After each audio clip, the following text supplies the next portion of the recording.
Bismillahirrahmanirrahim. Assalamualaikum warahmatullahi wabarakatuh. Alhamdulillahi alamin. Alhamdulillahilladzi kataba alaina siyam wa hatha alaina 'alal qiyam. Wassalatu wassalamu ala sayyidil anam nabiyina Muhammadin wa ala alihi wa ashabihi wa man tabi'ahum bi ihsanin ila yaumiddin. Qala Allah Ta'ala fi kitabihil karim, a'udzu billahi as-sami'il 'alim minasyaitonir rajim. Ya ayyuhalladzina amanu kutiba 'alaikumusiyam kama kutiba 'alal ladzina min qablikum la'allakum tattaqun. Saudaraku yang dirahmati Allah Subhanahu wa taala, bersyukur kepada Allah. Hari ini kita diberi kenikmatan yang luar biasa. Nikmat waktu utama dengan ragam fasilitas ibadah utama yang dilipat gandakan oleh Allah Subhanahu wa taala. Allah menganugerahkan juga kenikmatan cara untuk meraih derajat tertinggi dalam kehidupan kita sebagai insan yang bertakwa kepada Allah yang Maha Kuasa. Semoga di bulan Ramadan ini kita mampu meraih kemuliaan diri menurut standar Rabbani, standar Allah Subhanahu wa ta'ala, melalui ibadah-ibadah utama yang kita tunaikan imanan wahtisaban, atas dasar keimanan serta harapan pahala utama dari Allah Subhanahu wa ta'ala. Allah berfirman dalam surat Al-Baqarah ayat 183, Ya ayyuhalladzina amanu kutiba 'alaikumusiyam kama kutiba 'alal ladzina min qablikum la'allakum tattaqun. Wahai orang-orang yang beriman, diwajibkan atas kalian siyam, diwajibkan atas kalian berpuasa sebagaimana diwajibkan atas umat sebelum kalian, la'allakum tattaqun, agar kalian bertakwa kepada Allah Subhanahu wa ta'ala. Di dalam ayat ini ada beberapa pelajaran penting dari aspek sejarah tasyri' siyam, ditetapkannya ibadah puasa sebagai kewajiban atas orang-orang yang beriman kepada Allah Subhanahu wa taala, umat Rasulullah sallallahu alaihi wasallam. Allah menyebutkan bahwa syariat puasa tidak hanya diwajibkan atas umat Islam, umat Nabi Muhammad sallallahu alaihi wasallam, tetapi umat-umat terdahulu juga mendapatkan kewajiban yang sama. Maka kemudian para ulama menegaskan ada titik temu antara puasa kita dengan puasa umat sebelumnya, yaitu tentang kewajibannya, tentang fardhiyahnya, tentang kefarduan puasa itu. Adapun kaifiyah, adapun tata caranya, ada perbedaan antara kita dengan umat-umat terdahulu. Penyebutan sejarah puasa ini dari aspek fardhiyahnya antara kita dengan umat terdahulu menjadi motivasi bagi kita agar kita tidak merasa berat di dalam menunaikannya. Toh ibadah siam ini juga diwajibkan atas umat sebelum kita, dan mereka telah menunaikan tugas dan kewajibannya itu dengan baik. Ibaratnya ketika kita sebagai orang tua yang memiliki anak, kemudian anak yang nomor satu kita perintahkan melakukan sesuatu, sementara saudara yang lain tidak kita perintahkan melakukan hal yang sama, boleh jadi yang bersangkutan akan protes. Mengapa saya yang diperintah sementara saudara saya tidak? Tetapi ketika saya mengatakan kepada mereka dengan mengatakan lakukanlah perbuatan ini karena perintah ini juga ayah sampaikan kepada saudara kalian, maka yang mendapatkan perintah itu terasa ringan karena orang lain juga melakukannya. Ini bagian dari taisir, bagian dari kemudahan yang diberikan oleh Allah Subhanahu wa ta'ala kepada kita hamba beriman dalam merespon perintah Allah Subhanahu wa ta'ala. Ya ayyuhalladzina amanu kutiba alaikumusiyam Luar biasa juga rahmat Allah Subhanahu wa ta'ala. Allah menetapkan kriteria kemuliaan bagi kita, yaitu hamba yang bertakwa, sekaligus mengajarkan cara untuk meraihnya, cara untuk mendapatkan derajat takwa itu. Jadi Allah menetapkan tujuannya sekaligus menjelaskan tata caranya. Sungguh sangat memudahkan kita, dan ini patut untuk kita syukuri. Di dalam sejarahnya Rasulullah SAW berpuasa ada tahapan-tahapannya. Yang pertama, ada tahapan ketika Rasulullah memberikan contoh kepada para umatnya untuk menunaikan puasa Asyura, dan itu ditunaikan oleh Nabi Muhammad SAW sejak berada di Mekah, sebagaimana kisah yang diceritakan oleh Aisyah radhiyallahu anha, bahwasanya Nabi Muhammad SAW menunaikan ibadah siam Asyura itu sebagaimana orang-orang Quraisy juga melakukannya. Nabi Muhammad ketika berhijrah menuju Madinah, kemudian beliau di kota tersebut juga melakukan hal yang sama. Beliau beribadah puasa Asyura, kemudian juga memerintahkan para sahabat menunaikannya ketika melihat orang-orang Yahudi menunaikan puasa Asyura juga sebagai wujud syukur mereka kepada Allah atas kelas keselamatan Nabi Musa dan kaumnya lepas dari kejaran Fir'aun serta selamat dari tenggelamnya di lautan. Kemudian Nabi Muhammad SAW berkomentar, nahnu ahaqqu bi Musa minkum, bahwasanya kami lebih berhak untuk mensyukuri nikmat yang diterima oleh Nabi Musa alaihissalam dibanding kalian, wahai orang-orang Yahudi. Apa yang dipraktekkan oleh Rasulullah pada tahap pertama syariat puasa, tepatnya puasa Asyura ini, baik ketika di Mekah maupun ketika di Madinah, bahwa menunjukkan ada ajaran takliful qulub, ada ajaran untuk melunakkan hati mereka, seolah mengisyaratkan bahwasannya kami juga melakukan ibadah sebagaimana kalian menunaikan ibadah. Yang kami lakukan adalah perintah Allah Subhanahu wa ta'ala, sebagaimana kalian merasa bahwa yang kalian tunaikan bagian dari perintah Allah Subhanahu wa ta'ala. Ini ada kesamaan.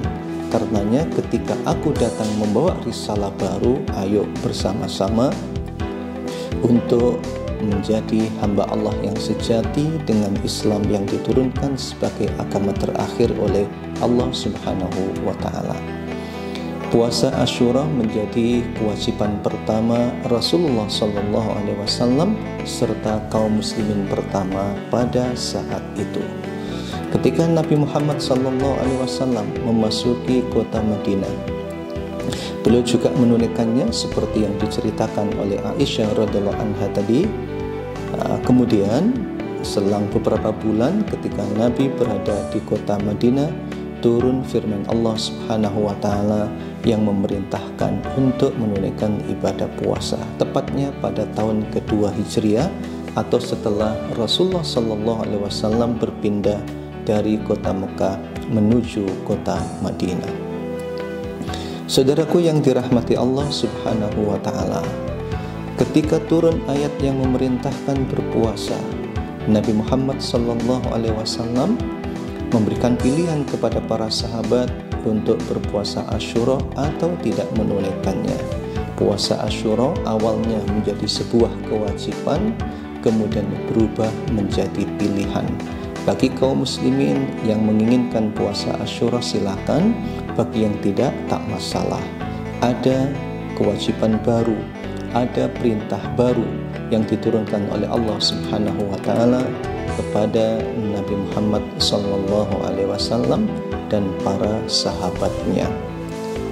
Kemudian dengan kehadiran perintah puasa bulan Ramadan, maka status puasa Asyura kemudian menjadi sunnah, tetap ditunaikan oleh Rasulullah SAW, dan statusnya bagi kita juga sama, sunnah bagi kita pada hari Asyura di bulan Muharram kita menunaikannya sebagaimana Rasulullah mempraktekkannya, karena kita, kata Nabi, ahaqqu bi Musa, lebih berhak mensyukuri nikmat Allah yang diturunkan kepada Nabi Musa alaihi salatu wassalam. Kemudian puasa Ramadan yang diwajibkan oleh Allah Subhanahu wa taala kepada kaum muslimin juga demikian, mengalami dua tahapan. Sebagaimana dijelaskan oleh para ulama, tahap yang pertama diistilahkan dengan tahapan ikhtiyari. Tahapannya adalah tahapan pilihan, belum dipastikan sebagai kewajiban yang mengikat setiap insan muslim pada saat itu, tetapi pilihan. Barang siapa yang menunaikannya berpuasa, silahkan tanpa membayar fidyah. Bagi yang misalnya tidak mau menunaikan ibadah siam pada saat itu tapi menggantinya dengan fidyah, juga diperkenankan dan dipersilahkan.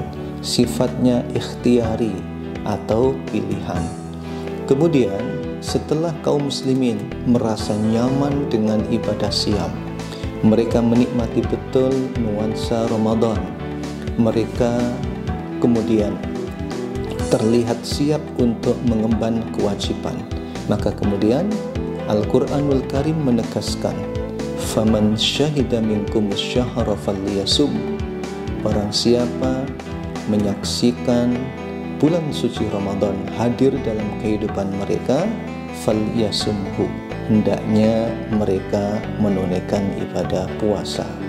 Di antara ulama berpandangan bahwa kalimat falyasumhu sebagai penegas bahwa siam Ramadan tak lagi menjadi ibadah ikhtiyari, tak lagi menjadi ibadah pilihan, tapi menjadi ibadah yang ditetapkan oleh Allah Subhanahu wa taala sebagaimana dalam kalimat kutiba alaikumus syiyam.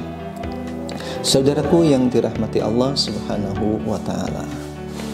Kemudian kalau kita perhatikan dalam sejarah awalnya tentang waktu ibadah siam ini, bahwa pada awalnya seseorang berkewajiban untuk siam atau imsak, menahan diri dari makan dan dari minum serta hal-hal yang membatalkan saat mereka bangun tidur hingga kemudian waktu maghrib tiba. Dan ternyata ada kisah yang dialami oleh sahabat Rasulullah SAW, di mana yang bersangkutan seorang pekebun. Dia bercocok tanam, dia bekerja di kebunnya pada waktu siang harinya dalam kondisi puasa. Saat sore hari ia pulang ke rumah, berharap saat berada di rumah dan ketika maghrib tiba, yang bersangkutan bisa menikmati buka puasa bersama keluarga. Akan tetapi yang terjadi di luar dugaannya. Dia pulang ke rumah, berjumpa dengan sang istri dan bertanya kepada istri tercintanya, adakah buka puasa untuk hari ini? Sang istri mengatakan tidak ada, tetapi istri bersedia untuk mencarikannya.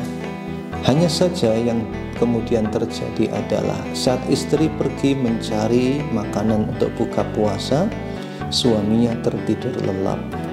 Ketika istrinya datang, sang istri berkomentar, waduh, celaka suamiku ini. Dia ini tidur.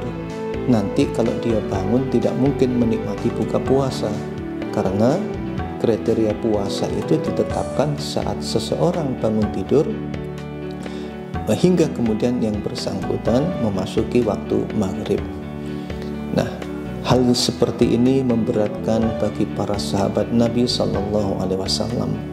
Pengalaman yang berharga ini kemudian menjadi sebab turunnya ayat Al-Quran yang mengatakan uhilla lakum laylatas siyamir rafathu ila nisaikum hunna libasul lakum wa antum libasul lahunna, dan seterusnya ayat pada ayat ke-187 dari surat Al-Baqarah, di mana saat itu kaum muslimin berat bila awal puasa ditetapkan saat bangun tidur hingga kemudian memasuki waktu maghrib tiba. Demikian pula dikisahkan para sahabat Nabi, mereka berat ketika tak diperkenankan bergaul suami istri selama sebulan penuh atau selama bulan Ramadan. Ketika turun ayat tentang kebolehan berhubungan suami istri serta makan dan minum di malam bulan Ramadan ini, maka kemudian menandai bahwa syariat ibadah puasa berubah, yang awalnya ikhtiari menjadi ilzami sebagai kepastian dan keniscayaan, yang awalnya waktunya dari bangun tidur sampai waktu maghrib berubah dari fajar hingga memasuki waktu maghrib, dari subuh sampai maghrib, maka kemudian menjadi ketetapan yang permanen bahwa siam menjadi kewajiban yang mengikat seperti yang saat ini kita tunaikan. Apa yang terjadi pada saat ini bagian dari kemudahan yang oleh Allah dikatakan dalam ayatnya, yuridullahu bikumul yusr wala yuridu bikumul usr. Allah menginginkan kemudahan dan tidak menginginkan kesulitan bagi kita semua. Patut untuk kita syukuri kemudahan-kemudahan ini dengan kesungguhan di dalam menunaikannya, dan tidak ada alasan kita dalam meninggalkannya tanpa udzur syar'i yang berarti. Semoga bermanfaat. Wassalamualaikum warahmatullahi wabarakatuh.